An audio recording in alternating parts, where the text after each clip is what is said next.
ગુજરાતમાં નશાનો કારોબાર સામે ચાલી રહેલી ઝુંબેશ વચ્ચે ભરૂચ રેલવે સ્ટેશન પરથી એક મોટી સફળતા મળી છે. સ્ટેશન પર સુરક્ષા વ્યવસ્થા સંગીન બનાવવા માટે શરૂ કરાયેલા મિશન સેફ સ્ટેશન અભિયાન અંતર્ગત ભરૂચ રેલવે પોલીસે પ્લેટફોર્મ નંબર 3 પરથી બિનવારસી હાલતમાં પડેલી એક બેગમાંથી ₹4,03,000 કિંમતનો 8 કિલો 75 ગ્રામ ગાંજાનો જથ્થો ઝડપી પાડ્યો છે.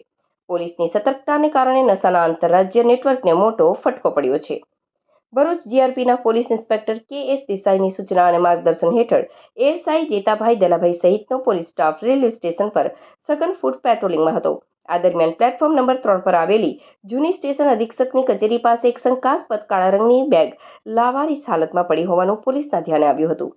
આસપાસ તપાસ કરવા છતાં કોઈ વારસદાર ન મળતા પોલીસે પંચોની હાજરીમાં બેગ ખોલીને તપાસતા ચોંકાવનારો ખુલાસો થયો હતો. બેગમાંથી નશાના સોદાગરો દ્વારા છુપાવાયેલો 8 કિલો 75 ગ્રામ ગાંજો મળી આવ્યો હતો.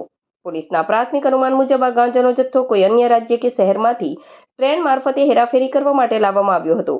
જોકે પ્લેટફોર્મ પર પોલીસનું કડક ચેકિંગ અને ફૂટ પેટ્રોલિંગ જોઈને પકડાઈ જવાના ડરથી પેડલર આ બેગ ત્યાં જ છોડીને ભીડનો લાભ લઈ ફરાર થઈ ગયો હોવાનું મનાય છે. ભરૂચ રેલવે પોલીસે આ મામલે અજાણ્યા શખ્સ વિરુદ્ધ એનડીપીએસ હેઠળ ગુનો નોંધી કાયદેસરની કાર્યવાહી હાથ ધરી છે.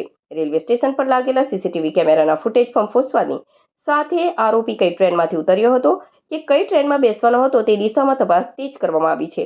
રેલવે સ્ટેશનો અને ટ્રેનો હવે નશાના કારોબારીઓ માટે સોફ્ટ ટાર્ગેટ બની રહ્યા છે. ત્યારે ભરૂચ જીઆરપીની આ બાજ નજર સરાહનીય છે. મિશન સેફ સ્ટેશન અંતર્ગત લેવાયેલા કડક પગલાંએ સાબિત કર્યું છે કે કાયદાના રક્ષકો સામે ગુનેગારોના મનસૂબા ક્યારેય સફળ નહીં થાય.